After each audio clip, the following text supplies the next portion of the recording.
Ang buong plano ni Putin para sa digmaan sa Ukraine ay nakasalalay sa kakayahan ng militar ng Russia na makakuha ng mas maraming mga sundalong gagamitin bilang pambala sa kanyon para ipantapat sa depensa ng Ukraine hanggat maaari. Ganyan ang paraan ng mga Ruso. May problema sa plano ni Putin. Nasa bingit na ng pagbagsak ang hukbo ng Rusya habang 50,000 sundalo ang tumatakas, itinuturing na pinakamalaking pagtalikod sa makabagong kasaysayan. Pero hindi pa yan ang lahat.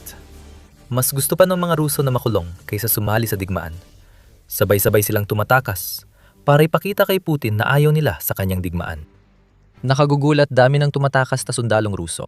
Noong Setyembre 2025, iniulat ng Novaya Gazeta mula sa ulat ng United Nations na mahigit 50,000 sundalong Ruso ang tumakas mula sa hukbo mula nang simulan ni Putin ang pananakop. Noong panahong yon, ang bilang na iyon ay 10% ng lahat ng tropang ipinadala ng Rusya sa Ukraine. 16,000 sundalong nahuli at nakulong dahil sa krimen. Ngunit ang 50,000 na tumakas ay palatandaan ng mas matinding mangyayari. Sa parehong buwan, nag-ulat ang United 24 Media ng ibang bilang. Ayon sa ulat, umabot na sa mahigit 50,000 ang bilang ng mga tumakas. Noong 2025 tinatayan 70,000, sundalo ng Russia ang tatalikod sa kanilang pwesto at magtatago sa mga lugar ng Ukraine na may drone o sa mga kulungan sa Russia. Isang pag-aaral sa ika-30 Motorized Rifle Brigade ng Russia ay nagpakita ng kawili-wiling pagkakahati. Sa mga tumakas, 73 punto, 6% ay mga kontraktuan na sundalo, habang 22.1% ay mga bilanggo na kinuha ng Kremlin mula sa kulungan upang magsilbi sa harapan. Sa madaling salita, mas pinili ng mga bilanggo na malagay sa panganib na bumalik sa kulungan kaysa manatili sa Ukraine. Para sa kontraktual na sundalo, hindi sapat ang malaking bayad ng Rusya para manatili sila sa impyernong ginawa ng Ukraine para sa Rusya. Dito talaga nagsisimula ang seryosong sitwasyon para sa Rusya. Sa ngayon, napag-usapan lang natin ng mga sundalong Ruso na tumakas matapos may rehistro. Kapag isinama ang mga Rusong nakalis o nagtangkang umalis, ang bilang ay malaki hanggang nakakagulat. Sa panayam sa Kyiv Post, inilahad ng aktivistang Ruso at tumakas na sundalo na si Daniel Chebikin ang malaking problema ni Putin sa bansa at sa labanan. Di matukoy ang eksaktong bilang ng tumakas, pero tinatayang 300,000 hanggang 800,000 katao. Ayon kay Chebikin, may mga individual na paulit-ulit tumatakas matapos mahuli at ibalik sa serbisyo militar, dahilan ng kalituhan sa estadistika. Tandaan ang impormasyong yan sa mga sundalong Ruso na ibinabalik sa harapan. Babalikan natin yan mamaya. Sabi ni Chebikin, karamihan ng tumatakas ay nahahati sa dalawang kategorya. Ilang kontraktual na sundalo at voluntaryo ang naniwala sa propaganda ng Kremlin tungkol sa Ukraine, pero nagbago ng isip pagdating nila roon.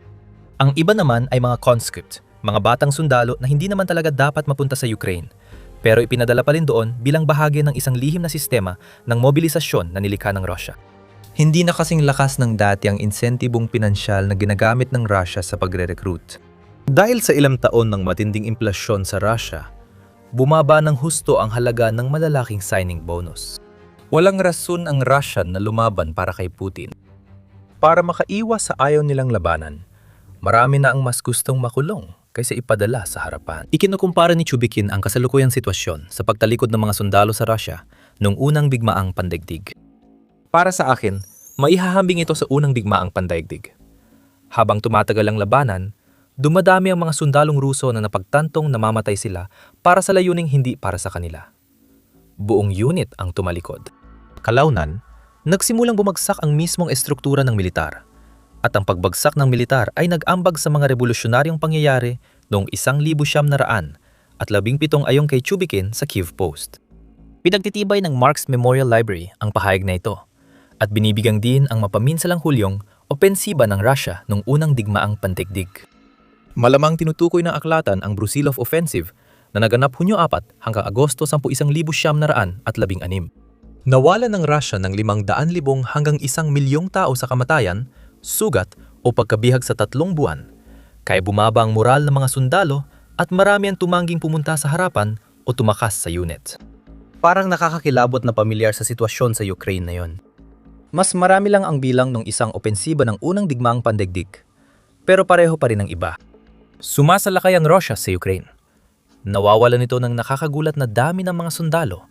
Umabot na sa higit 1.37 milyon ang bilang ng mga nasawi at patuloy pang nadaragdagan mula ng salakayin ni Putin. Kung ang Russia ay lumaban sa gitnang Europa tulad ng nung unang digmaang pandigdig, mas mataas ang bilang ngayon. Kahit mas maliit ang labanan sa Ukraine, may mga pagkakatulad pa rin. Bumibigo ang mga pag-atake ng Russia. Bumagsak na ang kanilang moral. At tulad ng mga tumakas at tumangging lumaban noong 1,900 at 16,000, 10,000 sundalong Ruso ang naghahanap ng paraan para makalabas. May ilan na nakatuklas ng ibang paraan ng pagtakas. Pinipipili nilang makulong sa pinakamalulupit na bilangguan kaysa manatili sa impyernong puno ng drone sa Ukraine. Ayon sa ulat ng Media Zona noong Mayo, 20, maraming Russian ang mas pinipiling magkulong kaysa lumaban sa digmaan ni Putin. Ito lang ang paraan ng pag-aaklas ng mga sundalong ito laban sa mapanil na sistemang Ruso na tila ginawa para pilitin silang mamatay sa prente. Ang sistemang iyon ay nagbibigay lang ng 3 paraan para makaalis sa hukbo ang sundalo ng Kremlin. Una, kamatayan o matinding sakit na hindi na siya kayang lumaban. Pangalawa, 65 taong gulang na. At pangatlo, pagkakakulong. Ang una at pangalawa ay bihira o halos imposibleng gawin sa totoong buhay. Nagpapadala ang Rusya ng mga eskwadron ng sundalo na may mga sakit, kabilang ang hepatitis at HIV, sa Ukraine mula pa noong Setyembre 2025, ayon sa ulat ng Telegraph. Mahirap makita kung paano magiging sapat ang kahit anong sertipikadong karamdaman para legal na makalabas sa hukbong Ruso. Kaya ang gustong tumakas, pinipili ang ikatlong opsyon. Dumaan sila sa kakaibang daan papunta roon. Ayon sa Media Zona, may nabuuan ng maluwag na samahan ng mga abogado sa Rusya. Dating military prosecutor o investigador ang mga abogadong ito na ngayon defense lawyer ng mga sundalong gustong umalis ng Rusya. Hindi nila sinusubukang ilayo ang sundalo sa kulungan. Kadalasang, hinihiling ng mga sundalo sa mga tagapagtanggol na masampahan sila ng kaso ng pag-desert o hindi otorisadong pagliban. Bakit? Alam ng mga sundalo na pag nakakulong sila, di na sila tatawagin ng Russia para lumaban. Isang abogadong nakausap ng Media Zona na di nagpakilala ang nagsabing hindi lang ito tungkol sa pagtatanggol sa mga sundalo sa paglilitis. Maraming kailangang gawin para matiyak ng isang taong gustong tumakas ay talagang mapupunta sa kulungan at hindi lang basta ibabalik sa harapan ng labanan. May tumakas na sundalo na lumapit sa amin. Pinapapirma namin siya at pumupunta kami sa isang matinong investigador na alam naming nangangailangan ng mga kaso. Malawak ang heograpiya, kaya pwedeng tumakbo ang isang tao mula Luhansk People's Republic papuntang isla ng Sakhalin at investigador sa Sakhalin ang hahawak ng kaso. Naghanap kami ng mga departamento ng investigasyon na kailangan ng dagdag sa estadistika, tulad ng Strategic Rocket Forces na walang krimen, paliwanag ng abogado. Kapag nahanap na ang tamang departamento ng investigasyon, nagiging laro na ito ng pag-apela sa pangangailangan ng departamente na makamit ang kanilang kwota. Ipinipilit ng abogado na litisin ang tumakas na sundalo sa napiling lugar, at ang departamento roon ay magsusumikap na alisin siya para madagdagan ang bilang ng kanilang nahatulang kriminal. May kakaibang sayaw ng pagtalikod sa Rusya, minsan epektibo. Depende ang taktika sa investigador na personal ang interes sa kaso. Hindi ibig sabihin nito na kilala ng investigador ang sundalong nililitis, kundi naghahanap ang investigador ng paraan para mapakinabangan ang kaso para sa sarili niya. Ang paglutas ng maraming kaso ay nagdudulot ng taas sahod o promosyon. Ito ay isang uri ng korupsyon kung saan parehong napapabora ng tumakas na sundalo at ang piskal. Naghahanap ang mga abogado ng depensa ng sundalong gustong mahatulan at masayang tinatanggap ng mga piskal ang mga kasong ito para tumaas ang kanilang bilang. Di natin alam kung gaano kalawak ang alam ng Kremlin sa estratehiyang ito, pero batid natin na karaniwan ng pinipilit ng militar ng Russia na ibalik sa harap ang mga tumatakas na sundalo. Kaya kailangan ang kakaibang paraan. Kung hindi gamit ang estratehiyang ito, mas bihirang kasong kriminal laban sa mga tumatakas na sundalo kaysa inaakala. Minsan, hindi na binubuksan ang kaso. Nahuhuli lang ang sundalo at ibinabalik sa unit nila. Kadalasang binibigyan ng suspended sentence ang mga nililitis, kaya sila'y ibinabalik sa labanan. Kahit may pagtutulungan ng tagapagtanggol at tagausig sa paglilitis, 20% lang ng kaso nakakulong talaga ang sundalo. Itinampok ng The Insider noong Nobyembre 2025 na naglabas ang Rusya ng 18,000 hatol laban sa mga sundalo, kahit na mas mataas pa ang aktwal na bilang ng mga tumakas. Kapag nagtagumpay ang mga abogado, ang mga sentensya ay maaaring mula 5 hanggang 15 taon. Dito, nagiging interesante ang sitwasyon. Pinapalitan lang ng mga sundalong Ruso ang isang kalupitan ng iba pa. Bago namin ipaliwanag, paalala lang na pinapanood mo ang The Military Show. Ipinapakita namin sa iyo ang buong larawan, hindi lang ang mga headline. Pindutin ang subscribe kung gusto mong siguraduhin na nauna ka sa balita tungkol sa kung ano talagang nangyayari sa loob ng Rusya. Hindi komportable ang mga bilangguan sa Rusya para sa mga kriminal. Walang halos programang rehabilitasyon at nakakaranas ng matinding kalupitan ang mga nasa bilangguan na bihira sa ibang modernong bansa. Karaniwan ang pagtutorture at pang-aabuso ng mga gwardiya ng bilangguan. Bago pa ang digmaan sa Ukraine, may mga eskandalo na sa kalagayan ng mga bilangguan sa Rusya, kahit ipinapakita ni Putin na ito ang pinakamahusay sa mundo. Seryoso si Putin? Gusto niyang manatiling nakakatakot ang mga bilangguan sa Rusya at tinutulan niya ang mga reforma para gawing moderno ang mga ito. Ayon sa ulat ng Center for Eastern Studies noong 2011, karamihan sa mga bilangguan sa Rusya ay itinayo bago 1970 at ang iba ay mula pa sa panahon ng mga tsar. Malaking problema ang siksikan at kawalan ng kalinisan dahil sa luma at lipas ng sistema ng bilangguan. Kung hindi pinahihirapan ng bilanggo, nanganganib pa rin siyang mamatay dahil sa laganap na sakit sa mga bilangguan ng Rusya. Malaking issue ang AIDS at ayon sa sentro, halos 1/4 ng namamatay sa mga bilangguan ng Rusya ay dahil dito. Simple lang ang punto namin. Dahil sobrang brutal ng sitwasyon sa Ukraine, pinipili mismo ng mga sundalong Ruso ang mga kahindik-hindik na bilangguang ito kaysa ipadala sa front lines. Bakit kaya? Mas mataas pa rin ang tsansa ng buhay ng sundalong Ruso sa mga sidaw ng bilangguan kaysa sa Ukraine. Nabanggit na namin kanina nang ikumpara sa unang digmaang pandigdig na mahigit 1.37 bilyong Ruso ang naging biktima ng digmaan ni Putin. Lalong gumilis ang pagtaas ng bilang mula nang simula ng Russia ang opensiba noong tagsibol at taginit ng 2026. Ang unang bahagi ng opensiba ay labis na nagpahina sa militar ng Russia. Sa unang 3 araw ng opensiba, mahigit 5,000 sundalong Russia nang nawala. Nagsimula dito ang trend na nagpatuloy buong tagsibol. Noong Marso at Abril, mahigit 35,000 sundalong Ruso ang nawala dahil sa pumalyang opensiba ng tagsibol. Kaunti lang ang pagbuti ng Mayo dahil tinatayang 3,000 at 1,000 sundalong Ruso ang nawala ayon sa bukas na liham ni Pangulong Volodymyr Zelensky kay Putin. Kung titingnan ang mga numerong yan, di na nakapagtataka kung bakit maraming sundalong Ruso ang tumatakas at gustong makulong. Pero mas lumalala pa ito. Hindi lang malalaking kaswalti ang nararanasan ng Russia. Masama ito dahil 5 sundalo ng Russia ang namamatay sa bawat isang kawalan ng Ukraine. Ang bilang ng mga sundalong Ruso na napapatay sa labanan ang talagang nagbigay ng matinding takot sa mga sundalong Ruso na gustong tumakas. Sa kanyang bukas na liham, sinabi ni Zelensky na 63% ng nalugi ng Russia sa labanan ay napatay at 37% ay sugatan. Ito ay isang nakakabaliw na ratio ng napatay kumpara sa sugatan na kabaliktaran ng inaasahan natin mula sa isang makabagong militar. Nagpapadala rin ito ng mensahe sa mga sundalong Ruso. Mas malaki ang tsansa mong mamatay sa Ukraine kaysa makalabas ng bansa na sugatan at matapos ang serbisyo militar. Naalala mo ba ang 3 paraan para makaalis sa militar ng Russia na nabanggit natin kanina? Isa rito ay pagkakaroon ng sertipikadong sakit o malubang sugat na hindi nababalik pa ng Russia sa labanan. Pero kung mas marami ang napatay kaysa nasugatan na Russian sundalo sa Ukraine, hindi na rin kumbinsido ang mga gustong tumakas na makakauwi pa sila kahit sugatan lang. Mas malamang na mapatay sila. Dahil halos ipinatutupad na ng Russia ang walang hanggang kontrata sa mga sundalo, lalong kumunti ang paraan ng pagtakas. Pinipipili ng mga sundalong ikatlong option. Dahil kahit brutal ang kulungan sa Russia, may pag-asang mabuhay doon.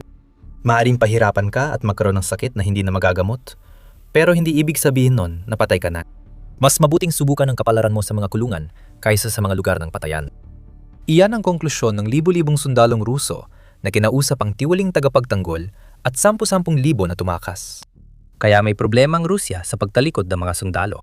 Dito na nagsisimulang magbago ang sitwasyon sa unahan ng labanan. Para sa Rusya, ang pagtalikod ng mga sundalo ay nauuwi sa pagkadesperado. Hindi na makakalaban ng mga sundalong nakakulong. Problema yan kapag mahina ang pagre-recruit. Sinusubukan ng Rusya ang lahat ng maisip nito para makahikayat ng mga tao na sumali, simula sa pagbibigay ng mas mataas na sahod sa mga sundalo nito kaysa dati. Isiniwalat ito ng United 24 Media noong Abril na naglantad sa problema ng Rusya sa pagre-recruit. Sa simula ng 2026, humihikayat ang Rusya ng humigit kumulang 800 sundalo kada araw, na malayo sa 1,000 hanggang 1,200 na nare-recruit nila noong unang quarter ng 2025. Ipinagmamalaki ng Rusya na nakakakuha sila ng 30,000 sundalo buwan-buwan, Pero hindi ito sapat para mapunan ang mga nalulugi nila sa Ukraine. Itinasas na ang mga sign-on bonus sa buong Rusya upang subukang pataasin ang bilang ng mga nare-recruit at malampasan ang mga problemang may kaugnayan sa inflasyon na nabanggit natin kanina. Pero wala ni isa sa mga ito ang gumagana. Kumunti na ang mga voluntaryong nag-e-enlist, kaya lumala ang problema ng pagtalikod sa militar ng Rusya. Kung hindi sapat ang perang alok, kailangang maghanap ng ibang paraan ng Rusya para makakuha ng sundalo. Lalong sumasama ang ginagawa nila. Sa mga sinakop na rehiyon ng Ukraine, pinatitindi ng Rusya ang presyon para sa mobilisasyon para mapunan ang kanilang kawalan ayon sa Jamestown Foundation. Pinakikita natin ito sa Luhansk at Donetsk, kung saan ang mga estudyanteng dati ay may deferment sa mobilisasyon ay nakikita ng kinansela ng kanilang mga deferment. Obligado ang pagpaparehistro sa militar sa ilang reyon at ginagamit ang mga raid at parusa para pilitin ang mga Ukrainian na nasa edad para lumaban na sumali sa militar ng Rusya. Mukhang maganda yung plano mo, Putin. Pilitin mong i-recruit ang mga Ukrainian na galit sa iyo para lumaban. Walang kahit anong tsansa na magdudulot ng kaguluhan ang estratehiyang ito sa loob ng hanay ng mga Ruso. Nakatutok si Putin na mag-recruit ng mas maraming estudyante mula sa mga universidad ng Rusya. Iniulat ng ABC News Australia na may lumalabas na lihim na recording ng mga akademikong kawani at opisyal militar na nagre-recruit ng estudyante. Maraming institusyong edukasyonal sa Rusya ang may lihim na kwota para pilitin ang kabataan na sumali sa militar. Minsan, ginagamit ng ilang universidad ang garantisadong diploma bilang insentibo o pang-akit. Sumali ka sa laban at diploma mo'y naghihintay pagbalik. Kung makakabalik ka pa, mas tama siguro. Mukhang may kwota ang Kremlin na 2% ng mga lalaking estudyante na dapat ma-recruit. At yung mga pumipirma ay pinapawalang bisa ang kanilang bayarin sa matrikula at pati na rin ang mga bagsak na grado sa kanilang records. At kung hindi gumana ang estratehiya na katuon sa mga estudyante, may iba pang desperadong paraan ng Rusya para punan ang problema ng pagtalikod sa serbisyo. Noong Abril, iniulat ng Radio Free Europe, Radio Liberty, na hinuhuli ng Rusya ang mga lasing na lalaki sa kalsada at pinipilit silang pumirma sa militar kahit di sila nasa tamang kondisyon. Isang gabing pag-inom ng vodka sa Rusya, maari kang magising sa enlistment office na may matinding sakit ng ulo at kontratang hindi mo maalalang pinirmahan. Kung di pa rin gumana, naghahanap din ng Kremlin sa ibang lugar ng mga taong ipapadala sa patayan. Iniulat ng Atlantic Council na plano ng Rusya na kumuha ng 18,000 at 500 dayuhang mandirigma para isama sa kanilang militar ayon sa mga opisyal ng intelihensya ng Ukraine. Madadagdag sila sa 27,000 dayuhang mula sa 130 bansa na lumaban mula ng salakayin ng Rusya. Isa itong desperasyong nakukunwaring estratehiya sa pagre-recruit. Sinisira ni Putin ang hinaharap ng Rusya sa pagre-recruit ng mga dayuhan at lasinggero para punan ang kanyang bilang. Hindi napipigilan ng mga ito ang mga tumatakas at lalalang problema ng Rusya. Ang estudyanteng napilitang lumaban para makuha ng unibersidad ang kwota ay tiyak ayaw manatili sa Ukraine. Gaya ng lasinggerong di alam na pinapirma na siya, pati dayuhang mandirigmang niloko ng Rusya para madala sa Ukraine. Patuloy na lulubog ang moral. Libu-libong iba pang sundalong Ruso ang maghahanap ng paraan para makaalis. May hinala kami na muling dadami ang mga tumatakas na sundalo sa kulungan ng Rusya na niloko ang sistema para palitan ng oras sa labanan ng mga taon sa kulungan. Para naman sa mga hindi pinalad, magpapatuloy silang tumakas. Habang nararanasan ng Rusya ang taong 2026 na lubusang sumira sa mga ambisyon ni Putin sa Ukraine, maaari magdulot ng kapahamakan sa militar ng Rusya ang kaguluhan mula sa mas maraming tumatakas. Malinaw na nawawala na ng suporta si Putin mula sa kanyang mga tao. Wala na silang kagustuhang lumaban para sa kanya, na isang malaking problema para sa tinatawag niyang espesyal na operasyong militar. Habang abala si Putin sa Ukraine, natatalo siya sa ibang bahagi ng bansa. May problema sa populasyon ang malayong silangan ng Rusya, kaya lumalawak ang impluwensya ng China at Hilagang Korea. Habang namamatay at tumatakas papuntang kanluran ng mga sundalo, nawawala ng impluwensya ang Rusya sa sarili nitong silangan. Panurin ang aming video at mag-subscribe sa The Military Show para sa higit pang pagsusuri sa pagbagsak ng militar ng Russia na di tinatalakay sa mainstream media. Salamat sa panonood.